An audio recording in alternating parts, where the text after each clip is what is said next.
I am LaMarsha Lewis. Let's talk.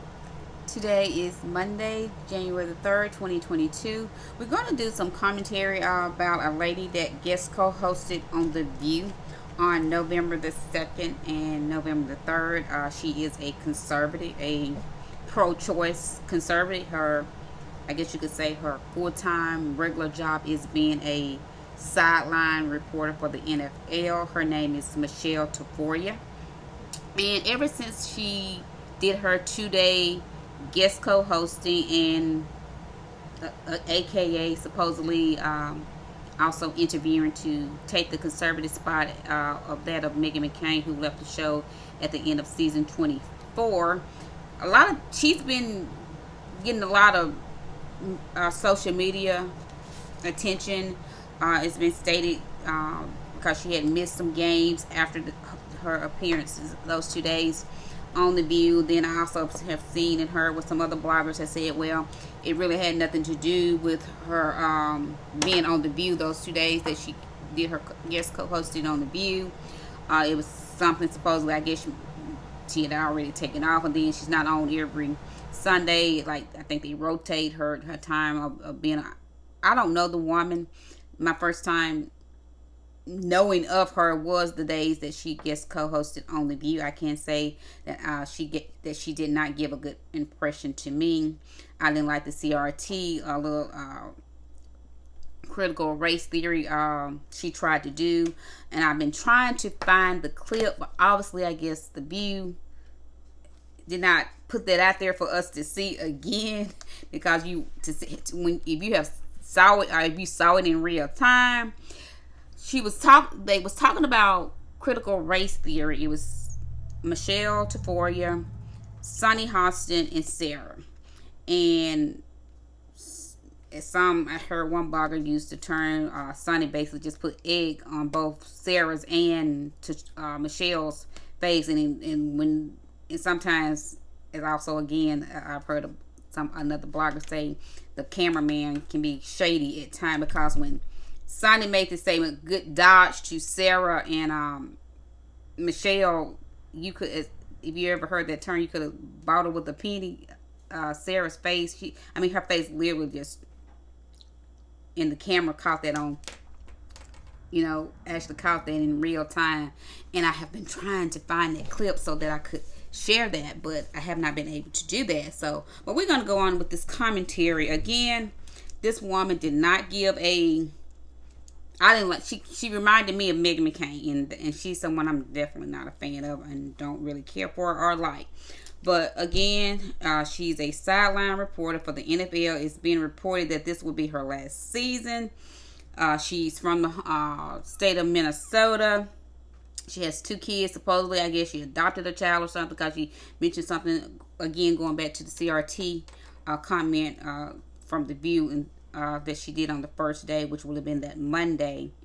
She talked about her daughter being darker, and whenever she drops her off at school, she'll say, "I don't forget to be grade, da da da da da."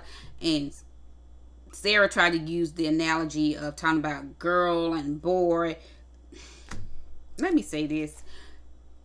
They were talking about critical race theory, which has been the talking point of the Republicans, the right wing, and all of that. That's their new propaganda that they're using. And let me give this disclaimer: CRT is not taught in school. It's not taught from pre-K, kindergarten, 1st, 2nd, 3rd, 4th, 5th, 6th, 7th, 8th, 9th, 10th, 11th, 12th grades. It is not taught in school. As Sunny Hostin stated when they were discussing it, it's taught in law school. So therefore, if you're not in college to become an attorney, to become a lawyer, you are not being taught critical race theory. Again, this is just a propaganda of the new talking point for the Republican Party. But Sarah tried to use the analogy of girl and boy, that you shouldn't, girls shouldn't have to feel like they got to compete with boys, or that they can't do the same. Pure crap, in my opinion. And Sonny just pointed it out. Because, again, how are you going to try and change the subject and use gender to reference what you were discussing when they were talking about critical race theory? Make it make sense. And then Michelle gonna jump on the bandwagon with Sarah with that crazy analogy and talked about her daughter. Don't forget to be gray and da da da. And then she talked about her son when he was in I think elementary school. He had this friend that was an African American, and they were just best friends. They ate lunch together. They did this together. Then as he got older, he started being with other people. I think basically more or less people of his own race and da da da da da. Again, just stupid. In my opinion, didn't make sense analysis that she was trying to use, and Sonny just called him out to the carpet. And like I say, and again, if only you would have just had to see again the expression on Sarah's face, because I guess she wasn't expecting Sonny to call, but she's been working with Sonny long enough to know Sonny ain't for the BS, she ain't for the crap. And but again, that lady Michelle tried to use that. She was talking about Colin Kaepernick, and she tried to compare COVID to the flu. So we're going to listen to a clip and all of that. But it is saying, it says, Michele Tafoya, NBC role changing after Kaepernick's remarks on The View. And this is something that I saw online from Fox News. Let's see here. Michele Tafoya will no longer be on the sideline, reported on Sunday Night Football after this season, according to a report. NBC coverage of the upcoming Super Bowl in February is expected to be her final appearance on the sideline for the network, the New York Post posted. Her role afterward remained unclear. It says the apparent decision comes several weeks after Tafoya was criticized for making comments about the former NFL football player Colin Kaepernick during an appearance on ABC The View. Tafoya returned to NBC for a few games after The View, but has been missing from NFL coverage since Thanksgiving night's game between the Buffalo Bills and New Orleans Saints.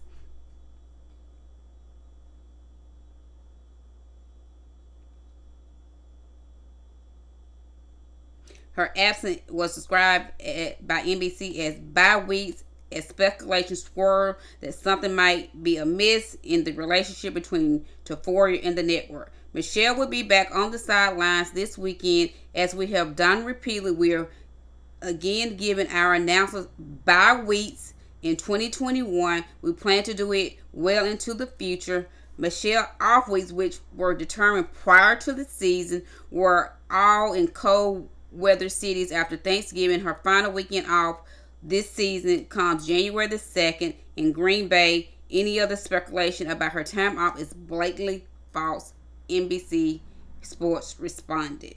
So again, that basically it was really nothing. And because she lives in Minnesota. Minnesota is where we know where the gruesome killing of George Floyd. They also mentioned that when she did her time, those days on The View, when she gets co-hosted. So we know it gets cold and all of that. So I get it really had nothing, supposedly, again, I guess allegedly, had nothing to do with her job. But I do want to listen to when she was there, because she just thought she was running the show. Really, she just tried to take over like she already knew. Hey, I've taken on Meghan McCain's seat. So listen to this. Her and Whoopi kind of had a little disagreement. So let's listen. Heard a lot of this, and they recorded a lot of this. It may not be exactly what CRT is, but there is a lot of racialized teaching. Well, I'm not talking about teaching slavery. No, you remember what happened during the pandemic. I think George Floyd happened during the pandemic, that's why people were talking about there was a racial race. There was a whole bunch of stuff going on. I hate to break it to you with two young kids in school, but it's been going on since long before George. Well, I will tell you this, and I hate to break it to you, that most schools Joy laughing have tried to teach the history of how this country has going on. Absolutely, and it should. Good, bad, and ugly, That's right. it should. And you cannot put it in a different name. You can't pretend we didn't go through this. So during the pandemic, no one is pretending that, though. No one's pretending. No one is pretending. My second grade report was on slavery and the abolition of slavery. I mean, it's being taught to my kids. No one is pretending it didn't happen. In fact, I think when we whitewash history by getting rid of certain names and statues and people and Laura Ingalls Wilder references, then we forget. We need to learn. The 57% of white women that voted for Youngkin do want to pretend that it didn't happen, and they don't want their white children. I wouldn't suspect that of those women. That's not true. Hold on. That's not true. We'll be right back. Yeah, she tried it, and both Sonny and Whoopi had to gather her together.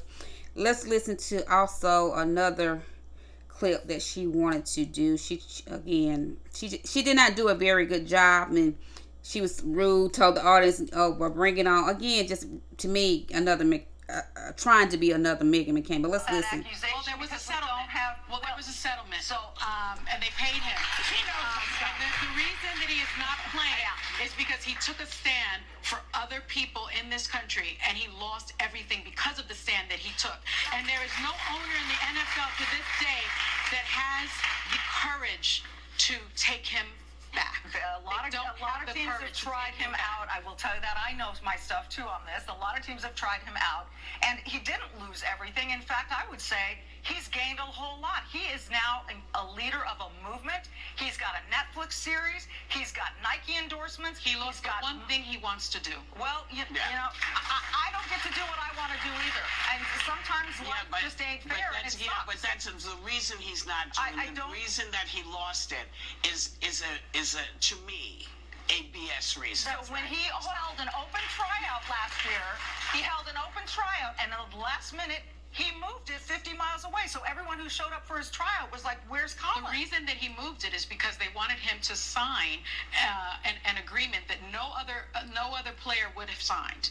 They wanted him to sign an agreement that was what? It said, "Don't take it." And I can't recall. I hope somebody can tell me in my ear. But they wanted him to sign an agreement that would have precluded him from either pursuing what would have been his right to pursue. It was something along those lines, and he refused to sign it. I think I just want to give the benefit of the doubt to some people that there are two sides to this story. I think we can all of us can agree that there is probably a lot to this story we still don't know.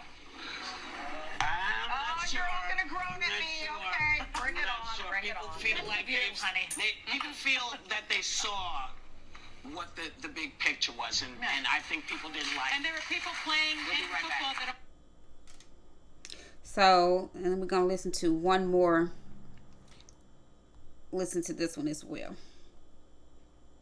Much controversy happening right now after you know who showed up at the World Series and joined in on the Tomahawk Chop with some Atlanta Braves fans, which is considered offensive to many in the Native American community. We know that you know who just kind of does stuff to provoke, but should fans be more sensitive here? Is this something that, you know, people should pay attention to?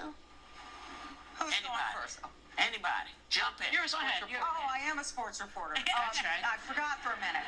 So this is a pretty prevalent thing, right? Florida State Seminoles, I don't know if any of you are fans of them. They've done this. There's the Kansas City Chiefs. Obviously, Cleveland changed its baseball team's name. Washington did as well. So there is some sensitivity, and I think that's appropriate because a lot of times we do have these caricatures of people, and we're not aware that that's not the way they want to be represented, right? The chop is a thing that I think even if you try to tell people to stop, are they going to do it? You know, you can discourage it. I certainly think you could discourage it. I was talking to someone earlier. Why don't they just change their name to the Atlanta Brave? Singular, like you're a Brave team. But I don't think the Braves... Why won't that work, Joy? Because it's got the same implication. Yeah. No, you're Brave. Because of the history. No, but Braves is just plural. That's the same thing. So is Braves bad? Because I think the word brave invokes courage and tenacity. Apparently, even if it's a compliment, it's annoying. apparently. Yeah, it's annoying to people. They don't like It's it. because of the history of it. I mean, you know, I think that's what it is, because it was first used in 1912, and it originates from a term for a Native American warrior. And I think that the Native American community has been very clear about it and has said that this is offensive to us. And I have learned in my life that when a marginalized community tells me something is offensive, I listen. And I stop. And I think it's time for people to listen when someone says, I am part of this community and it is offensive.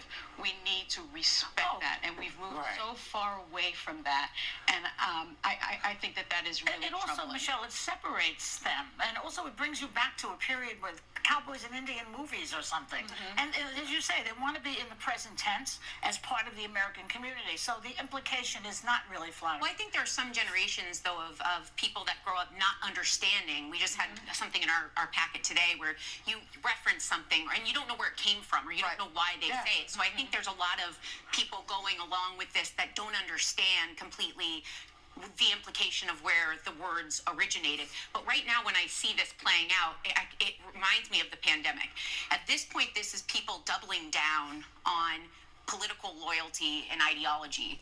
You tell me we can't do it, we will do it louder and more forcefully. Well, there is a phenomenon of when you try to tell people what to do or what to take or what to inject in their bodies, there's a natural psychological phenomenon to say, whoa, wait a minute, why are you telling me what to do? Isn't that funny? That's how I feel. Why are you telling me what to do? Now, because as far as this goes, not everyone is offended by the Tomahawk Chop that's happening in Georgia. As the Cherokee Nation said on this, there are 574 distinct tribes, and face paint, crying war chants, and the Tomahawk Chop. They mock Native American culture as if we were vestiges of the past. Yeah, I think that there is a group that wants to talk to the Braves. They say that we want to be supportive of this team. You're our local team. We want so let's have a talk about it. Why not? That's, to me, the most reasonable, common sense thing. Let's sit down in a room and talk this over and figure out how do we both coexist in this relationship. How are you going to have this talk when the former president of the United States is doing the same thing? But I'll tell you one thing. I don't think his wife appreciated it. Watch this clip. Joy. Well, she was doing it. She had her hand. Where is that clip? There it is. Watch her face. Watch. Smiling, smiling, smiling. Wow. In total disgust. This woman is an enigma, wrapped in a conundrum. I don't know who she is, what she believes, why she's still there, none of that. Well, I want to say about, I think it's interesting that people want to get into my body and say, hey, you can't get an abortion if you want to. Now, given that it's, it's legal and, it's legal here in America, people want me to respect the fact that they don't want to get a shot, they don't want to hear not to do the chop, and they're happy if I just shut up and go away. But I can't do that because you're trying to get in my body now. Well, and tell me I can't have an abortion because you don't want to have one. It's great that you don't want to have one. I pray that you never have to have one. But you can't tell me what to do with my family.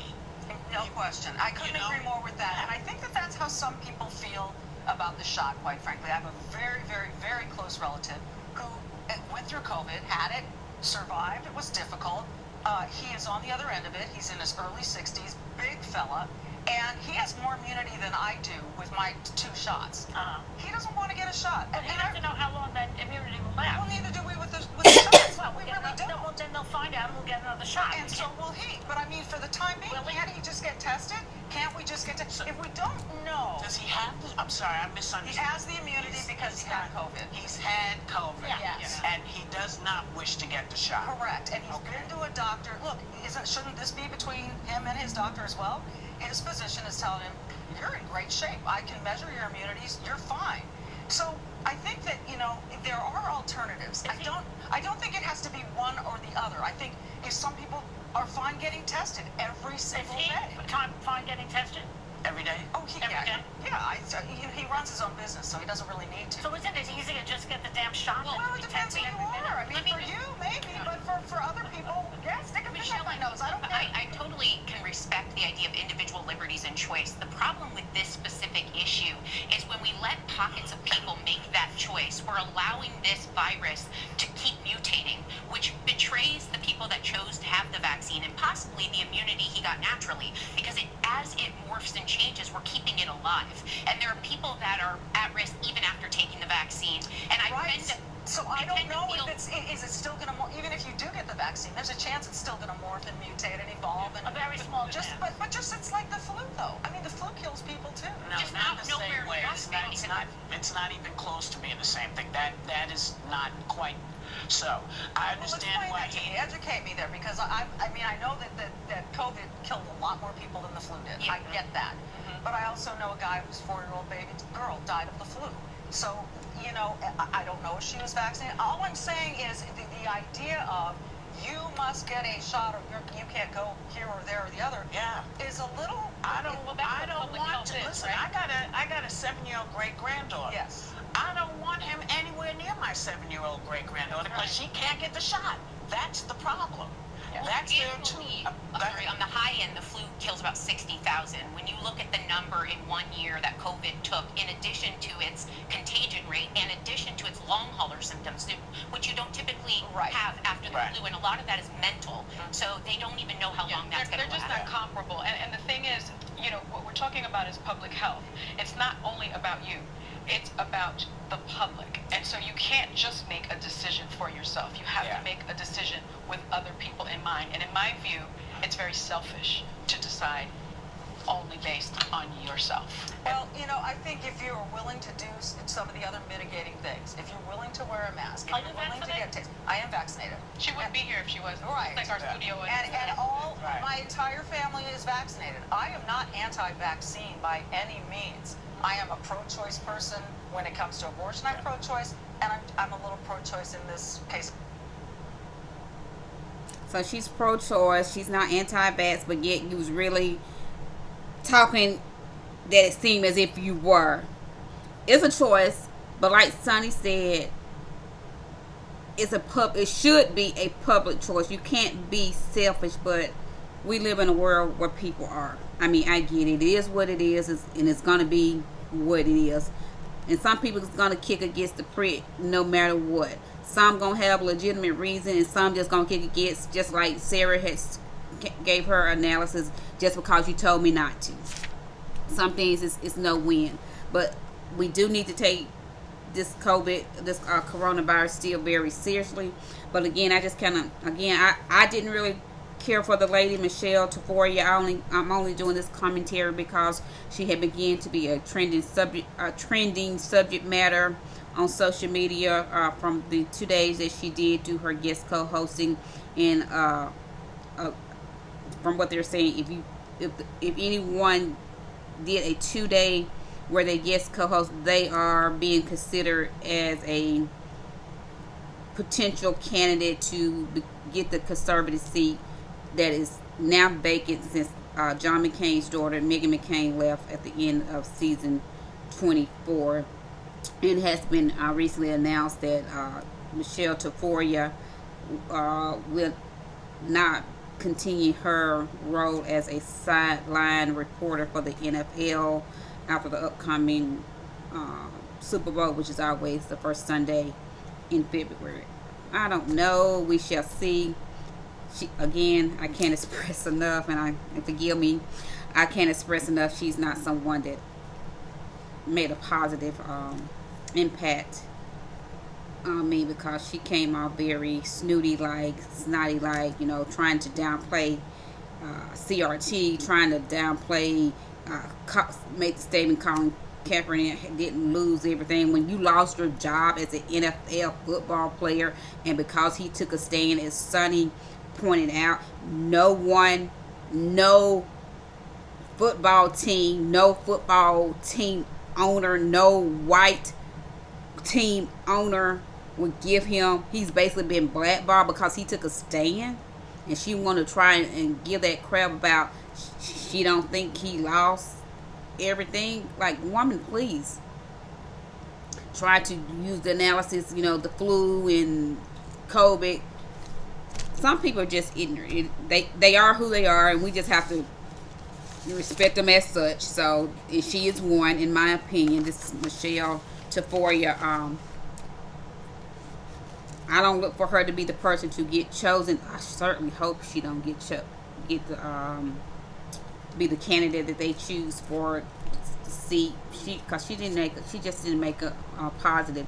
She didn't really seem to have a relationship or a chemistry with the ladies, with Joy, Sunny, Sarah, Whoopi, and there are so many more.